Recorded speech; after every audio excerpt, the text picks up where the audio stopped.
Hi everyone, welcome to sleepy classes. स्वागत है आप सबका प्रीक्योर में। प्रीक्योर में हम करंट अफेयर्स डिस्कस करते हैं at length of a specific subject every day of the week. आज फ्राइडे है, आज इन्वायरमेंट के हम करंट अफेयर्स डिस्कस करेंगे of the last week, right. So शुरू करते हैं। पहला topic that is eco ducts. Eco ducts को आपने इको ब्रिजेस के नाम से भी सुना होगा, right. No, these are bridges, right, जो कि कनेक्ट करते हैं दो एरियाज़ को। और ये मेनली इसलिए डेवलप किए जाते हैं, जैसे कि हाईवेज बन गए, ठीक है। अब highways are passing through a protected area या कोई फॉरेस्ट एरिया है, ठीक है। अब मोस्टली वाइल्ड लाइफ एक जगह से दूसरी जगह क्रॉस करने में हेजिटेंट रहती है। तो ये क्या है, ताकि वो वाइल्ड लाइफ आराम से क्रॉस कर पाए और जो हाईवेज हैं वो भी आराम से चलते रहें, एक्सीडेंट्स ना हो, वाइल्ड लाइफ ह्यूमन कॉन्फ्लिक्ट कम हो जाए, उसके लिए इको ब्रिजेस बना दिए जाते हैं, जिससे कि wild life can easily cross over, ठीक है। सिमिलरली नैनीताल डिस्ट्रिक्ट उत्तराखंड में रामनगर फॉरेस्ट डिवीजन है, उन्होंने अपना पहला इको ब्रिज बनाया for reptiles and smaller mammals, right. इनको इको डक्ट्स भी कहा जाता है, इनको इको ब्रिजेस भी कहा जाता है। आइडिया है कि वाइल्ड लाइफ कनेक्टिविटी को बढ़ाना है, जो कि हाईवेज या लॉकिंग की वजह से डिसरप्ट हो सकती है। अब इसमें कैनोपी ब्रिजेस आ सकते हैं। कैनोपी ब्रिजेस होते हैं जैसे पेड़ों के ब्रिजेस हो गए, ठीक है, जो कि मंकी, स्क्विरल्स, जो आर्बोरियल स्पीशीज़ हैं जो पेड़ों पे रहते हैं, वो कैनोपी ब्रिजेस यूज़ कर सकते हैं, ठीक है। या फिर अंडर पासिस बना दिए जाते हैं, ठीक है, हाईवे के नीचे से पास निकाल देंगे या उसके ऊपर से पास निकाल देंगे, राइट। और एम्फीबियन टनल्स भी होते हैं, because amphibians also use tunnels. So ये जो इको डक्ट्स हैं या फिर इको ब्रिजेस हैं, ये डिफरेंट फॉर्म्स के हो सकते हैं, ठीक है। They can be in the form of canopy bridges, underpass, overpass, etc. उसके बाद इनके ऊपर ना प्लांटिंग कर दी जाती है, जो भी उस एरिया की बायोडाइवर्सिटी होगी, उस एरिया का जो भी फ्लोरा होगा, ताकि जो ब्रिजेस हैं, जो ये इको डक्ट्स है, ये डिफरेंट ना रहें लैंडस्केप से। उसके बाद जो NTCA है दिल्ली, उन्होंने भी दिल्ली में बेस्ड आउट ऑफ है NTCA, उन्होंने भी आइडेंटिफाई किए हैं कुछ कॉरिडोर्स, ठीक है, जो कि animal corridors are being disrupted, ठीक है, जहाँ पे इको ब्रिजेस की नीड है। फॉर एग्ज़ाम्पल काजीरंगा कार्बी एंगलोंग असम में है, तो NH37 इसके थ्रू गुजरता है, तो वहाँ पे एक कॉरिडोर की नीड है। Similarly state highway 33 through the Nagarhole tiger reserve in Karnataka, तो क्योंकि NTCA ने किया है तो वो टाइगर रिजर्व से रिलेटेड ही कॉरिडोर्स आइडेंटिफाई करेगी। सो द पॉइंट इज़ कि जो गवर्नमेंट है, ठीक है, दे should actually provide an impetus to such eco ducts or eco bridges, right? That is what is an important part. उसके बाद एक जो one of the largest under passes approximately 1.4 kilometres का, वो मध्य प्रदेश महाराष्ट्र बॉर्डर के अलॉन्ग बिल्ड किया जा रहा है। उसके अलावा हमारे पास चेन्नई बेंगलोर नेशनल हाईवे पे भी वी हैव अ प्रपोजल, ठीक है। एलिफेंट क्रॉसिंग्स के लिए प्रपोजल हैं, टाइगर रिजर्व्स में प्रपोजल्स हैं। So there are many proposals. So the whole idea is that impetus should be provided to these eco bridges. Then what is the importance of these eco bridges in biodiversity management? सबसे important तो यही है, देखो, अब कोई भी highway जाता है या कोई भी रास्ता रुकता है, तो जो फ्लोरा फौना है वो फ्रैगमेंट हो जाता है ना। तो क्योंकि वो क्रॉस नहीं कर पाते या क्रॉस कर पाते हैं मर जाते हैं, तो चांसेस होते हैं कि फ्लोरा और फौना फ्रैगमेंट हो जाए, लेकिन उसकी आइसोलेशन ना हो, स्पेशली जेनेटिक आइसोलेशन ना हो, ठीक है। तो ब्रिजेस क्या करेंगे, इंटरैक्शन को इनकरेज करेंगे, मूवमेंट को फैसिलिटेट करेंगे, है ना। So they will help to help the animals to mate and forage together, ठीक है। और उसके बाद पॉलिनेशन और dispersion of rare native plants, उनके भी जो चांसेस है वो बढ़ जाते हैं कि पॉलिनेशन एक जगह से दूसरी जगह हो पाती है, डिस्पर्जन हो पाती है, तो जो रेयर एनिमल्स या प्लांट्स हैं वो एक्सटिंक्ट ना हो जाएं। उसका भी ध्यान रखा जाता है। And it will ensure greater interaction से क्या होता है, हेल्दी एक्सचेंज होता है जेनेटिक मटेरियल का, जिसकी वजह से इन ब्रीडिंग नहीं होती। देखो इन ब्रीडिंग को अच्छा नहीं माना जाता है, ऐसा माना जाता है कि इन ब्रीडिंग से जेनेटिक प्रॉब्लम्स बढ़ती हैं। तो इन ब्रीडिंग को रोकने का एक ही तरीका है कि हम इंटरैक्शन बढ़ाएं बिटवीन द डिफरेंट स्पीशीज़, है ना, मतलब between the different organisms of a species, ठीक है। और उसके बाद दूसरी चीज़ ये है कि it will improve the safety of the animals, it will reconnect habitats and restore the wildlife movement. Okay, then the next topic is regarding the Eluru mystery disease. अभी रिसेंटली आपने देखा होगा कि आंध्र प्रदेश के इल्लुरु डिस्ट्रिक्ट में, इल्लुरु टाउन में बहुत सारे लोग reported with various neurological symptoms, vomiting, seizures, है ना। सो तो एम्स ने एक रिपोर्ट कंडक्ट करी, एक सर्वे किया, तो उसकी अभी प्रिलिमिनरी रिपोर्ट आई है जिसमें कि पता चला है कि लेड और निकल जैसे heavy metals have been found in the blood samples collected from the patients from different places. तो उन्होंने because people fell ill and the diagnosis was not known, लेकिन अब ऐसा माना जा रहा है कि जो मेन रीज़न है वो है कि ड्रिंकिंग वाटर या मिल्क में लेड और निकल कंटेंट ज़्यादा है, and that could be the possible reason behind people falling ill. जो इकोलाई है, जो मोस्टली फूड पॉइजनिंग कॉज करता है, दैट वाज नॉर्मल, ठीक है। और जो CSF है, क्योंकि बहुत सारे न्यूरोलॉजिकल सिम्टम्स भी आए थे, तो ब्रेन में होता है सेरेब्रल स्पाइनल फ्लूइड, उसमें भी कोई वायरसेस या बैक्टीरिया नहीं मिले। सो मेनली ऐसा माना जा रहा है लेड और निकल पॉइजनिंग की वजह से ये सिम्टम्स आए और इतने सारे लोग इकट्ठे बीमार पड़े। अब लेड पॉइजनिंग के सिम्टम्स क्या रहते हैं, देखो आइज़ पे ब्लाइंडनेस हो सकती है या हेलुसिनेशंस, हियरिंग लॉस, ठीक है। Then you can have slurred speech, ये blue line along the gum is very important. Then kidney failure, neuromuscular में tremors, pain, delayed reaction times, loss of coordination, convergence, seizures, ये सब कुछ देखने को मिला था। रिप्रोडक्टिव में दोनों ही मेल्स और फीमेल्स में कॉम्प्लिकेशंस हो सकती हैं। CNS सेंट्रल नर्वस सिस्टम में insomnia, loss of appetite, depression, headache, है ना, डिलीरियम, इवन कॉमा, अनीमिया। तो ये सब सिम्टम्स हैं लेड पॉइजनिंग के, just go through them once, और ये मोस्टली सिम्टम्स देखे हैं। अच्छा, उसके बाद ना ये एक और है, जैसे निकल आपको कहाँ से मिलता है, माइनिंग, इलेक्ट्रोप्लेटिंग, ये भी पल्मनरी एडीमा होता है, पानी भर जाना लंग्स में, lung cancer, nasal cavity cancer. So see nickel can cause a lot of problems, but ये प्रॉब्लम्स थोड़ी डिलेड हैं। जो लेड है ना वो इमीडिएट क्रिएट करता है सिम्टम्स। देन सिलिका से सिलिकोसिस, फाइब्रोसिस हो जाता है, टेलकोसिस, फाइब्रोसिस, ठीक है। टैंटलम कार्बाइड से भी हमारे पास ब्रोंकियल एपिथेलियम का हाइपरप्लेसिया, फाइब्रोसिस, हाइपरप्लेसिया होता है सेल्स में changes of the lining of the lungs, ठीक है। Tin causes stenosis, tungsten carbide से भी ब्रोंकियल एपिथेलियम का हाइपरप्लेसिया और fibrosis, vanadium irritation, bronchitis. So just go through these once at least, ठीक है। देन द नेक्स्ट इज के आसाम में जो एक डेड बॉडी मिली थी, कैरकास मिला था वाइल्ड एनिमल का, that has tested positive for anthrax. तो ये इसलिए इम्पॉर्टेंट हो जाता है क्योंकि दूसरे जो एनिमल्स हैं वो भी एट रिस्क हो सकते हैं, right.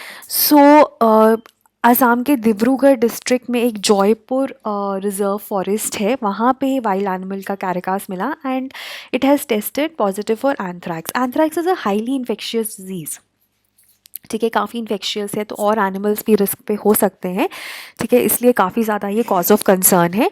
And it is caused by a bacteria, ठीक है, बैक्टीरिया कौन सा, बैसिलस एंथ्रासिस, राइट।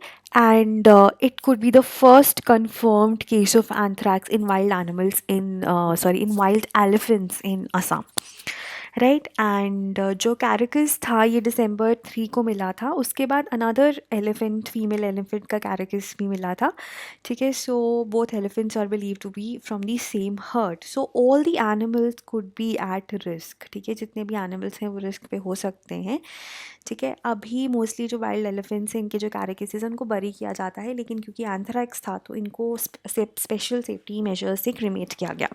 अब हमारे लिए जानना ये ज़रूरी है एंथ्रैक्स होता क्या है। एंथ्रैक्स एक इन्फेक्शियस डिजीज़ है जो कि बैक्टीरिया कॉज करता है, बैसिलस एंथ्रासिस, नाम से ही आप पता कर सकते हो, ठीक है। बैसिलस एंथ्रासिस, ये स्पोर फॉर्मिंग है। स्पोर फॉर्मिंग क्या होता है कि जो बैक्टीरिया है ना, ये रिप्रोड्यूस करता है बाय स्पोर्स, और ये स्पोर्स ना एक्सट्रीम्स ऑफ टेम्परेचर्स को सहन कर जाते हैं। जब एक्सट्रीम ऑफ वेदर को सहन कर जाते हैं, जब इनके लिए जर्मिनेट करने के लिए फेवरेबल होता है time, then they change into the adult form. Otherwise spores है तो स्पोर्स बहुत सालों तक सर्वाइव कर जाते हैं, ठीक है। और ये वाइल्ड और डोमेस्टिक लोअर वर्टिब्रेट्स जैसे कैटल, शीप, गोट्स में बहुत कॉमन है, बट ह्यूमंस में भी ये हो सकता है अगर हम एक इन्फेक्टेड एनिमल के टच में आए। सो जो ये स्पोर्स रहते हैं ये डोमेंट है। So the best bacteria it produces spores which are dormant, मतलब एक्टिव नहीं है, ये स्पोर्स हैं।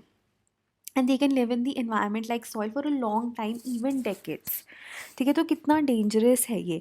उसके बाद एनिमल की बॉडी में जब जाते हैं जहाँ पे फेवरेबल कंडीशन है, a place rich with water, sugars and other nutrients, they are activated and they turn into active growing cells, ठीक है। उसके बाद इट अगेन मल्टीप्लाई करता है बैक्टीरिया, पूरी बॉडी में स्प्रेड करता है, अपने टॉक्सिन्स फैलाता है, and it can cause severe illness and death. तो आप मोस्टली क्या करते हो, आप इनहेल करते हो स्पोर्स को ही, ठीक है। लंग्स में चले गए। अब वहाँ पे जाके क्या होता है कि हमारा जो बॉडी का डिफेंस है, WBCs अटैक करते हैं स्पोर्स को, कुछ killing a few, but then suppose they go into the lymph nodes, ठीक है। और वहाँ पे जाके वो एक्टिव फॉर्म में आ जाते हैं और टॉक्सिन्स रिलीज़ करते हैं विच स्प्रेड बाय लिम्फेटिक सिस्टम। और ऐसा माना जाता है एक बार टॉक्सिन्स रिलीज़ हो गए तो उस बंदे का बचना बहुत मुश्किल होता है, कोई भी antibiotic will not save the victim. जब लिम्फ नोड्स में स्पोर्स कलेक्ट होते हैं ना, वही एक ऐसा टाइम होता है जब vaccinated people can defeat the infection at this point. क्योंकि जो हमारे WBCs हैं ना, वो कुछ स्पोर्स को तो मार देते हैं लेकिन काफ़ियों को मार नहीं भी पाते, right. Next is regarding the emissions cap report of 2020। ये भी बहुत इंपॉर्टेंट है, UNEP निकालता है इसे हर साल, ठीक है। It is an annual report released by UNEP। इसका मेजर एक पॉइंट ये है कि 2020 is going to be the warmest year on record. मतलब जब से हम मेजर कर रहे हैं टेम्परेचर्स को, तब से वार्मेस्ट ईयर रहेगा। UNEP जो ये रिपोर्ट निकालता है, ये मेनली मेजर क्या करता है, it measures the gap between anticipated emissions, कि कितनी इमिशंस होनी है उस साल और कितनी होनी चाहिए अगर हमें पेरिस एग्रीमेंट का जो हमारा गोल है of keeping the temperature well below 2 degrees को अचीव करना है, ठीक है। तो कितना गैप है दोनों में, कितनी होंगी, ठीक है, कितनी एंटिसिपेटेड है और कितनी होनी चाहिए, उनमें इमिशंस में जो गैप है वो basically emissions gap report measure करती है। उसके बाद कुछ पॉइंट्स हैं, ये काफ़ी जेनरिक पॉइंट्स हैं but again we should go through them once, right. So पहला है record high greenhouse gas emissions, ठीक है। सो थर्ड कंसेक्यूटिव ईयर में देखा गया कि जो ग्रीन हाउस गैस इमिशंस है ग्लोबल लेवल पे they have increased. Even the carbon emissions, carbon dioxide emissions from fossil fuels and carbonates, they dominate the total greenhouse gas emissions, right? अब ना जैसे एक होता है land use change. Land use change में ना हम आता है कि कैसे फॉर इंस्टेंस डिफॉरेस्टेशन से या लैंड डिग्रेडेशन से जो इमिशंस हैं वो बढ़ रही हैं, या एफॉरेस्टेशन से जो इमिशंस हैं वो कम हो रही हैं, ठीक है। So that is taken into consideration in land use change. अभी क्या हुआ है, बिकॉज ऑफ जो अमेज़ॉन में बहुत सारी फायर्स हुई थी, right, and because of the land use change that is happening overall in the world, जो लैंड यूज़ चेंज की जो इमिशंस थी ना वो भी अब पॉजिटिव हो गई हैं। पहले क्या होता था, पहले लैंड यूज़ चेंज की वजह से इमिशंस दे वर नेगेटिव क्योंकि लोग एफॉरेस्टेशन ज़्यादा होती थी या जो भी। अभी वो भी कंसिस्टेंटली पॉजिटिव हो रहा है, that is not good news, right. तो लैंड यूज़ चेंज जो है उसको कभी कभी इंक्लूड किया जाता है कुछ डेटा में, कुछ डेटा में इंक्लूड नहीं किया जाता। But the important point is आपको पता होना चाहिए लैंड यूज़ चेंज होता क्या है। जब आप ये सारे when you study climate change in detail, तो वहाँ पे काफ़ी इंपॉर्टेंट कंपोनेंट रहता है लैंड यूज़ चेंज का, ठीक है। और नेक्स्ट ही आप देख लो कि forest fires they are increasing the greenhouse gas emissions. उसके बाद नेक्स्ट है G20 countries account for bulk of emissions, right. अभी हमारे देश में जो टॉप 4 एमिटर्स है, सॉरी हमारी दुनिया में जो टॉप 4 एमिटर्स हैं, चाइना पहले नंबर पर है, USA दूसरे नंबर पे है, और EU तीसरे नंबर पर है, और इंडिया चौथे नंबर पे है। लेकिन अगर हम EU like it is a group of countries इसको निकाल दें तो इंडिया इंडिविजुअली इंडिया तीसरे नंबर पे आ जाता है, ठीक है। और जैसे पहले कह रहे थे ना कि कुछ जो global green house gas emissions का रेट है वो स्लो हो रहा है, ठीक है। बट मोस्टली ऐसा माना जाता है कि जो OECD कंट्रीज़ हैं उन्होंने अपना पीक रीच कर लिया है, ठीक है। But it is increasing in non OECD countries, right. उसके बाद जिन कंट्रीज़ में कंजम्पशन बेस्ड एमिशंस ज़्यादा है, जैसे कंजम्पशन बेस्ड एमिशंस होता है emissions allocated to a country where goods are purchased and consumed rather than where they are produced, ठीक है। सो जो रिच कंट्रीज़ होंगी उनमें कंजम्पशन बेस्ड एमिशन ज़्यादा होंगी obviously, rather than territorial based emissions, है ना। तो ऐसा माना जाता है कि जो गैप था ना between consumption and production that was growing in rich countries but it stabilised following the global financial crisis in 2008, ठीक है। So even though rich countries की कंजम्पशन बेस्ड एमिशन ज़्यादा है देन टेरिटोरियल, लेकिन रिच कंट्रीज़ में emission और territorial वो दोनों ही डिक्लाइन हुई हैं, ठीक है। तो ये काफ़ी ज़्यादा ना एक स्पेसिफिक पॉइंट है, you just need to know what consumption based emissions are vis-a-vis territorial based emissions. देखो कभी भी ना आपसे एग्जाम में ये नहीं पूछा जाएगा कि OECD कंट्रीज़ में एमिशंस इंक्रीज़ हो रहे हैं डिक्रीज़ हो रहे हैं, एक जनरल पैटर्न पूछा जाता है। OECD इकोनॉमीज़ है क्या वो आपको पता होना चाहिए, कंजम्पशन बेस्ड एमिशंस क्या है वो आपको पता होना चाहिए। अब जैसे नेक्स्ट पार्ट है कोविड-19 पेंडेमिक इम्पैक्ट दी एमिशन लेवल, तो ये आपका मेंस का आंसर हो सकता है ना। तो इसमें ये कह रहे हैं कि जो CO2 वाले एमिशंस है ना वो कम हुई है, लेकिन ओवरऑल एमिशंस बाकी नॉन CO2 पे इतना इफेक्ट नहीं पड़ा है, ठीक है। और एटमॉस्फेयर तो एनीवेज इंक्रीज हो रहा है, चाहे CO2 हो या non CO2, green house gases emissions atmosphere में इंक्रीज हो रही हैं, ठीक है। और कौन सा सेक्टर था जिसमें लोएस्ट डिप आया इन एमिशन, ठीक है। सो अब यही है, देखो रिडक्शन जो है एमिशंस में वो बड़ी है, ठीक है, कंपेयर टू पहले। बट जो बिगेस्ट चेंजेस है वो कहाँ पे आए हैं, ट्रांसपोर्ट में, that is the important part. और बाकी जो एटमॉस्फेरिक, देखो ऑल दो CO2 एमिशंस डिक्रीज हुई हैं, ठीक है। बट जो बाकी मेजर ग्रीन हाउस गैसेस हैं, मीथेन हो गया, nitrous oxide, they continue to increase, right. और are the countries on track to attain net zero level, तो ऐसा माना जाता है कि 126 countries covering 51% of global greenhouse gas emissions have net zero goals that were formally adopted, announced or under consideration. अगर USA भी adopt करता है, ठीक है, then the share would increase to 63%, ठीक है। So the countries they have adopted but implement होता है नहीं होता है, that is for everyone to see. Okay, next is aerosols in Indo-Gangetic plains have led to increased incidence of rainfall in the Himalayan foothills. ये ना पहले भी एक स्टडी आई थी ऑन सिमिलर लाइंस, जिसमें यही बात की गई थी कि जो एरोसोल्स होते हैं जैसे ब्लैक कार्बन हो गया, डस्ट हो गया, ठीक है। अब इंडो गैंगेटिक प्लेन्स में ये बहुत ज़्यादा प्रोड्यूस होते हैं because one of the most polluted regions of the world है, पॉपुलेशन ज़्यादा है, पोल्यूशन ज़्यादा है। इन रीजन में, इस रीजन में, इंडो गैंगेटिक प्लेन में ज़्यादा पोल्यूशन होने की वजह से हिमालयन रीजन में, ठीक है, स्पेशली फुट हिल्स में ज़्यादा रेनफॉल देखी जाती है। सो एरोसोल क्या है, it is a small particle which lies between few nanometres and a few micrometres, ठीक है। इसमें sulphates, nitrates, carbon, sea salt, सब तरह के aerosols, a broad category, right. अब जो इंडो गैंगेटिक प्लेन है वो साउथ में है एंड अपविंड, ठीक है। इस रीजन में आपको ब्लैक कार्बन, डस्ट बहुत सारा मिलता है, ठीक है।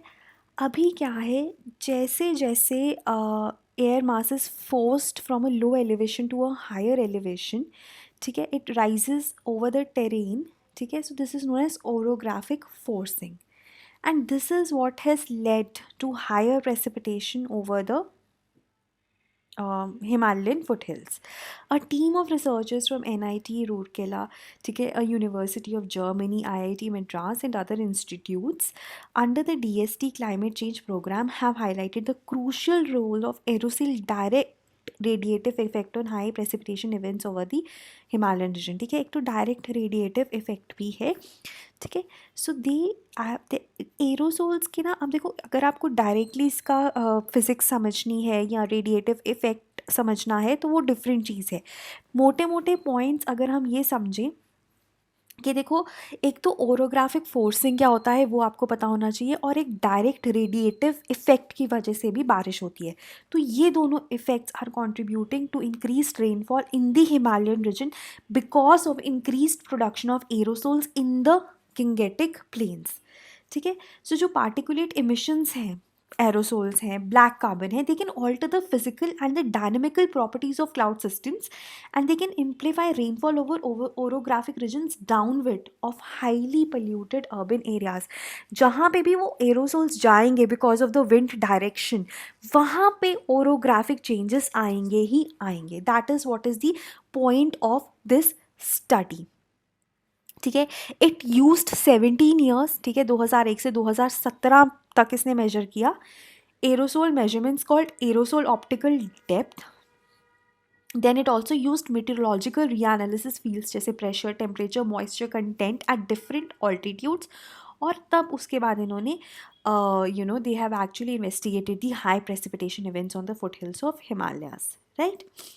So they have found clear associations with high precipitation events, high aerosol loading and high moist static energy values। Moist static energy क्या होती है? It is of an air mass और ये include करती है potential energy due to its height above the ground and latent heat due to its moisture content। ठीक है, so जो moist static energy है वो भी बड़ी है। ठीक है, सो तीनों चीज़ें कि अगर एरोसोल ज़्यादा होंगे तो प्रेसिपिटेशन इवेंट ज़्यादा होंगे, और जो मॉइस्ट स्टैटिक एनर्जी है वो भी ज़्यादा होगी। ठीक है, so this is crucial, this study is crucial in identifying the role of radiative effect of aerosols on high precipitation events on Himalayan region। ठीक है, सो ये कॉन्क्लूड करते हैं कि एरोसोल्स का कॉज कर सकते हैं high precipitation events over the Himalayas during the monsoon region. ठीक है, तो जब भी हम हाई प्रेसिपिटेशन इवेंट्स को फोरकास्ट करना करें, जो भी हमारे एसोसिएशंस हैं, जो भी हमारे इंस्टीट्यूशंस हैं, so they should actually consider the aerosols, right? So that is about this. So this was about your aerosols study. The next is regarding moraine grass, a new species of Indian moraine grass which are known for their ecological and economic importance। क्या है? Fodder mainly। It has been spotted by scientists in Goa in the Western Ghats। ठीक है, एक नई species मिली है। तो जब भी नई स्पीशीज़ मिल रही है किसी भी चीज़ की तो वो ऑटोमेटिकली न्यूज़ में आ जाता है। ठीक है, सो बेसिकली ये जो स्पीशीज़ है ये एज अ फॉडर ही यूज़ होती है, hence it has ecological and economic importance. Now this species is adapted to survive harsh conditions, low nutrient availability and it blossoms every monsoon। Her monsoon में इनका जो number है increase हो जाता है। तो आप ये देखो कि काफ़ी ज़्यादा लो मेंटेनेंस है। नाम क्या है मोरेन ग्रास का? इस्केमम। ठीक है, और ग्लोबली 85 स्पीशीज़ है जिसमें से 61 इंडिया में मिलती हैं। वेस्टर्न घाट्स है 40, मतलब वेस्टर्न घाट्स में सबसे ज़्यादा हैं। अभी एक ऑटोनॉमस इंस्टीट्यूट है अंडर द DST, उन्होंने आइडेंटिफाई किया था इसको, एक नई स्पीशीज़ को, इस्केमम जनार्थनामिन। So this Janardhanami is actually after the name of the professor of Goa University for his contribution to the Indian grass taxonomy। ठीक है, सो इसका जो पॉपुलेशन था that was kept under observation for next 2 years to confirm the consistency of its characters. ठीक है, उसके बाद इसकी स्टडी की गई कि ये नोवेल भी है, नई भी है कि नहीं है। ठीक है, it grows on low altitude lateritic plateaus on the outskirts of Bhagwan Mahavir National Park of Goa। ठीक है, and it is expose to extreme climatic condition जैसे desiccation in dry months and soils with low nutrient availability। Like I said, it is low maintenance, but it has adapted to survive harsh conditions and it blossoms every monsoon। तो आप देख रहे हो कि गोवा में 2017 में ये स्पीशीज़ डिस्कवर हुई है। So there is a lot of biodiversity जो हमारे वेस्टर्न घाट्स में आज भी है और अकाउंटेड फॉर है, right. So this was regarding today's precure. If you have any doubt please comments में मुझे बताएं। Thank you so much.